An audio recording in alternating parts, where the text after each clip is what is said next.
Assalamualaikum warahmatullahi wabarakatuh. Salam dan bahagia. Saya Dia Sinta Asmawati, guru SDN 04 Airupas, calon guru penggerak angkatan 6 Kabupaten Ketapang, Kalimantan Barat. Dalam video ini akan saya paparkan koneksi antar materi dari modul 1.1 yang berupa kesimpulan dan refleksi pemikiran-pemikiran Ki Hajar Dewantara. Selamat menyaksikan. Dasar-dasar filosofi pemikiran pendidikan Ki Hajar Dewantara dapat disimpulkan sebagai berikut. 1. Menuntun. Menuntun di sini maksudnya pendidikan bersifat tidak memaksa, tetapi lebih ke mengarahkan. Seorang pendidik menuntun kodrat yang sudah dimiliki oleh seorang anak agar mereka dapat mencapai kehidupan yang selamat dan bahagia yang setinggi-tingginya dalam kapasitasnya sebagai seorang manusia maupun sebagai anggota masyarakat.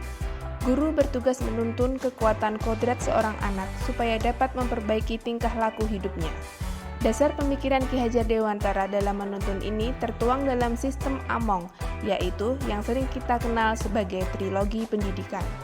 Trilogi pendidikan terdiri dari yang pertama, ing ngarso sung tulodo, artinya di depan memberi teladan. Dalam hal ini, peranan guru sangat besar dalam memberikan teladan kepada para peserta didiknya. Oleh karena itu, guru harus senantiasa menunjukkan kapan saja dan di mana saja keteladanan kepada siswanya. Yang kedua yaitu ing madya mangun karso, artinya adalah di tengah membangun keinginan. Dalam hal ini, guru bertugas dalam pemberian motivasi dan dapat memposisikan dirinya sebagai seorang teman, serta juga dapat menjadi tempat peserta didiknya berangkat untuk berkembang menuju cita-citanya. Trilogi yang ketiga yaitu Tutwuri Handayani, maksudnya adalah di belakang memberi dorongan. Hal ini berarti guru harus selalu mendorong dalam mengembangkan bakat minat sesuai dengan yang dikehendaki siswa-siswanya. Kesimpulan yang kedua yaitu memerdekakan. Dasar pemikiran memerdekakan memiliki makna bahwa merdeka dalam arti tidak bergantung kepada orang lain. Memerdekakan juga bermakna bahwa ketika belajar, seorang anak merdeka, baik batin maupun lahirnya. Anak bebas dalam menentukan sendiri sesuai dengan yang mereka senangi atas kegiatan yang ada dengan tetap mengacu pada tuntunan. Poin ketiga dari kesimpulan pemikiran Ki Hajar Dewantara yaitu bermain. Bermain merupakan sebuah kegiatan yang menyenangkan bagi seorang anak, sehingga melahirkan perasaan bebas, merdeka, dan juga memunculkan rasa ingin tahu. Bermain adalah salah satu kodrat anak.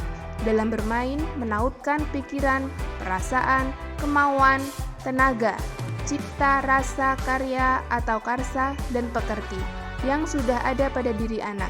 Permainan anak dapat menjadi bagian dalam pembelajaran di sekolah. Poin keempat yaitu berpihak atau berhamba pada anak. Dulu, kecenderungan sebuah proses belajar berpusat pada guru. Pembelajaran yang berpusat pada guru lebih berisiko dapat mematikan kreativitas anak untuk berpikir kritis. Dengan melaksanakan pendidikan yang berhamba kepada anak, maka akan benar-benar memposisikan seorang pendidik untuk menghargai keberadaan mereka peserta didiknya. Pendidik dapat mendengarkan mereka, memberikan mereka dengan ikhlas sesuai dengan kebutuhannya, bukan memaksakan mereka untuk mengikuti yang pendidik mau. Yang kelima yaitu bukan tabula rasa. Anak bukanlah kertas kosong yang bisa digambar sesuai keinginan orang dewasa. Seorang anak lahir dengan kekuatan kodrat yang masih samar-samar. Tujuan pendidikan adalah menuntun atau memfasilitasi anak tersebut untuk menebalkan garis samar-samar agar dapat memperbaiki lakunya untuk menjadi manusia seutuhnya. Yang terakhir yaitu budi pekerti. Budi berupa cipta atau pikiran, rasa atau perasaan, dan karsa atau kemauan. Pekerti berupa tenaga atau raga. Perubahan budi pekerti sebagai hasil dari tujuan pendidikan diharapkan bisa terwujud. Perubahan yang terjadi harus seimbang, tidak boleh timpang. Jika seimbang, maka akan terbentuk kesempurnaan budi pekerti seorang anak yang membawanya pada kebijaksanaan. 3 hal yang dapat disimpulkan dari dasar-dasar filosofi pemikiran pendidikan Ki Hajar Dewantara, yaitu yang pertama adalah pendapat bahwa setiap anak itu istimewa. Ki Hajar Dewantara menjelaskan bahwa anak bukanlah selembar kertas kosong. Seorang anak memiliki kodratnya masing-masing yang tidak dapat diubah oleh pendidik. Seorang pendidik hanya bisa mengarahkan tumbuh kembangnya kodrat yang dimiliki anak tersebut. Kedua, belajar bukanlah sebuah proses memasukkan pengetahuan ke dalam diri seorang anak. Belajar merupakan proses terbentuknya pengetahuan dan terkonstruksinya sebuah pemahaman. Ketiga, Ki Hajar Dewantara menekankan betapa pentingnya peran keluarga dalam pendidikan seorang anak.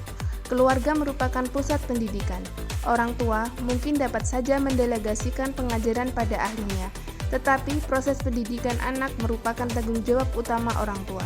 Peran orang tua tidak dapat digantikan oleh sekolah, lembaga pendidikan, atau lembaga bakat lainnya. Sebelum mempelajari modul 1.1, yang saya percaya terhadap murid, yaitu yang pertama, murid memiliki kemampuan yang sama.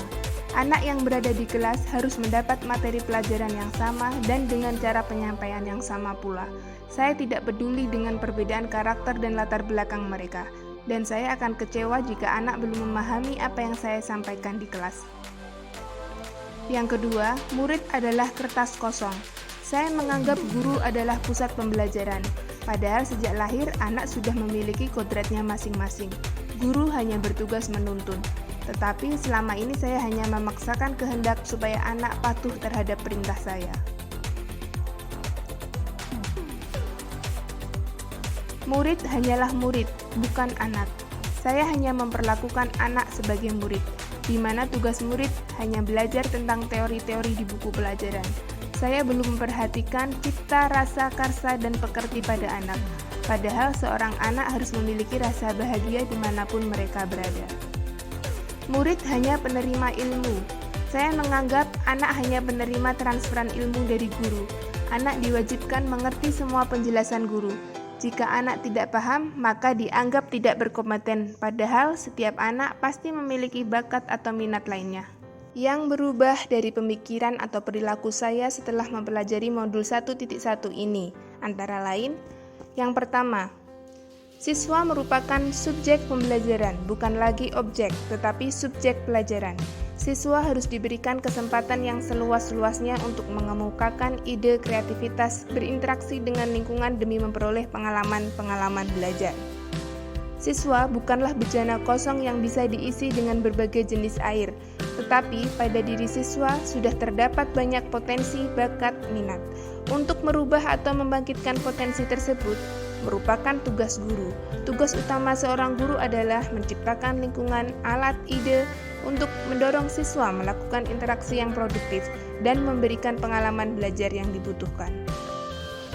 Yang kedua, yang berubah dari pemikiran saya yaitu pembelajaran itu harus menyenangkan karena dunia anak adalah dunia permainan. Sehingga pembelajaran anak itu harus menyenangkan, membuat mereka nyaman sehingga mereka merasa santai, bahagia, tidak terbebani dalam belajar. Yang ketiga, yaitu guru adalah penuntun. Dalam proses menuntun ini, siswa diberikan kebebasan arahan agar siswa tidak kehilangan arah dan membahayakan dirinya. Seorang pamong dapat memberikan tuntunan agar dapat menemukan kemerdekaannya dalam belajar. Yang keempat, yaitu setiap anak memiliki keunikan masing-masing. Setiap anak pasti memiliki kekurangan, kelebihan, dan perbedaan karakter. Jadi sebagai guru, kita tidak bisa menyamakan metode-metode pembelajaran untuk semua siswa. Hal-hal yang segera dapat saya terapkan agar pembelajaran lebih baik lagi sesuai pemikiran Ki Hajar Dewantara antara lain, yang pertama, saya akan berusaha menjadi teladan yang baik bagi siswa. Dengan cara bertutur kata yang baik, bertingkah laku sesuai kode etik, dan menerapkan norma-norma yang ada di masyarakat. Yang kedua, yaitu saya akan meningkatkan komunikasi dan berusaha lebih dekat dengan anak dengan tujuan saya bisa lebih memahami karakter mereka sehingga saya akan mengetahui metode atau cara yang tepat untuk diterapkan dalam pembelajaran. Yang ketiga, yaitu saya akan merencanakan pembelajaran yang menyenangkan dan berpusat pada siswa. Hal ini akan saya lakukan dengan tujuan supaya anak memiliki rasa yang bahagia dalam belajar dan melatih anak untuk mampu mengungkapkan apa yang mereka inginkan. Yang keempat yaitu saya akan berusaha menjadi guru yang lebih menuntun, yaitu dengan menggali lebih dalam kelebihan-kelebihan dan bakat yang dimiliki oleh siswa. Sehingga keberhasilan belajar siswa tidak hanya diukur dengan nilai akademik yang bagus, tetapi juga dengan terasahnya bakat-bakat siswa yang terpendam. Demikian yang dapat saya sampaikan dalam video kali ini. Semoga guru-guru di Indonesia selalu dilimpahkan kesehatan jasmani dan rohani oleh Tuhan Yang Maha Esa, sehingga dapat membersamai anak-anak dalam belajar dan menjadi guru yang selalu dirindukan siswa-siswanya. Mohon maaf untuk khilaf dan salah kata. Wassalamualaikum warahmatullahi wabarakatuh. Salam dan bahagia.